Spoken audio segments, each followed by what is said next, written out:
actually heard what my colleagues in the audience are saying. You know, they're not questioning the qualification of these commissioners. We know they are qualified. You know, they have sound mind, they are above 18, you know, those basic things. Yeah. But what you're questioning, I mean, are they able to be accountable? Are they able to be transparent? What are the questions they're supposed to answer?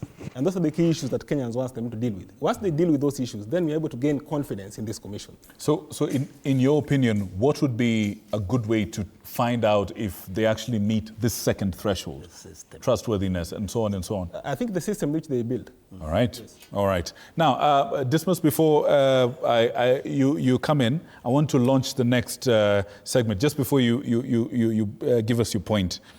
At some point, we have to talk about the cost of this election.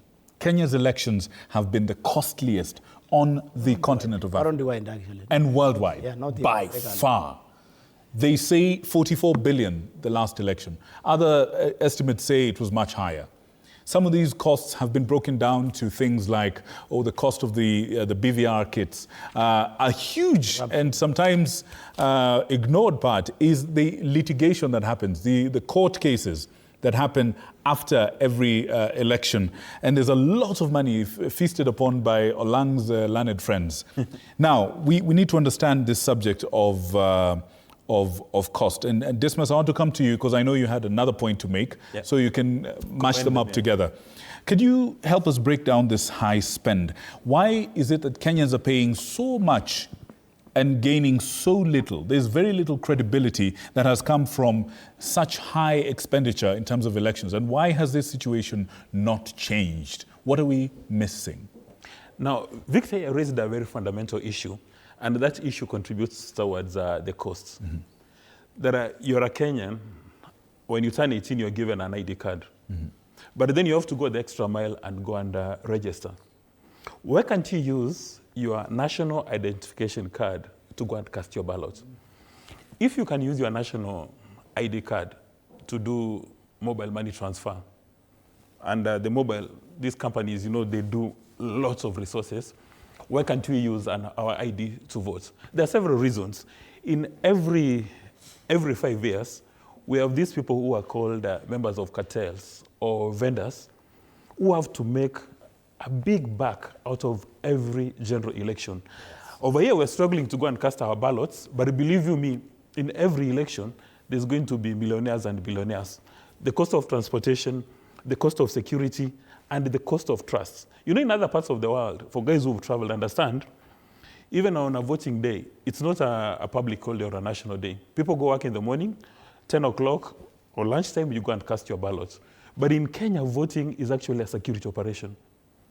You see prison officers, Kenya Wildlife, NYS, Scouts, everybody. Even the Scouts are out. Everybody is out here. Mobilized. Obviously, it's an exaggeration. Right. But that is the reason why it becomes very costly. And if you look at the figures will shock you. Our neighbors down the road, Rwanda, these are figures ahead of the last elections. The average cost per voter is 112. That is Rwanda. 112. In Kenya, it's 2,000 bob. In Uganda, 1,400. Zambia, 600. India, 1,000. Nigeria, 1,000. UK, 480. Kenya, understand, is the second most expensive in the world.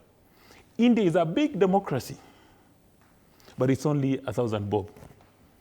Why is it expensive? It's because we don't trust anybody in Kenya. That everybody, you go to cast your ballots, there's an AP guy, these people have to be transported, and everything has to be taken care of. That is the reason why they're very expensive. But one of the strategies to make it very cost-effective, just use your national ID. Now, if you can trust people like Safaricom or Airtel to transfer money, I suspect among these young people here, there are bright minds who can develop an app which you can use for voting, so that we don't even need to leave your bedroom on the election day to go and cast your ballot. These bright guys who understand technology, there's something they call blockchain, that there's an audit trail, there's everything. If you can send money to the UK or the US using M-Pesa or Airtel money, I'm not campaigning for any of those, why can't we trust these Gen Z who have pronounced themselves in Kenya to come up with an app that can be subjected to public participation, that can be immunized from hacking, and we use it to cast our ballots? But the reason why we cannot do that is when you are born, one organization gives you a birth certificate, another one will give you a passport, another one will give you an ID, another one will give you a voter's card, another one will give you a driving license.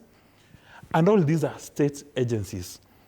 Why can't your ID serve as your voter's card? Why? Is there any reason?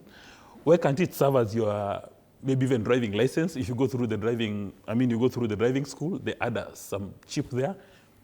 It's very deliberate effort to ensure that every election we make millionaires and billionaires. I see. Stephen, I saw you writing down something.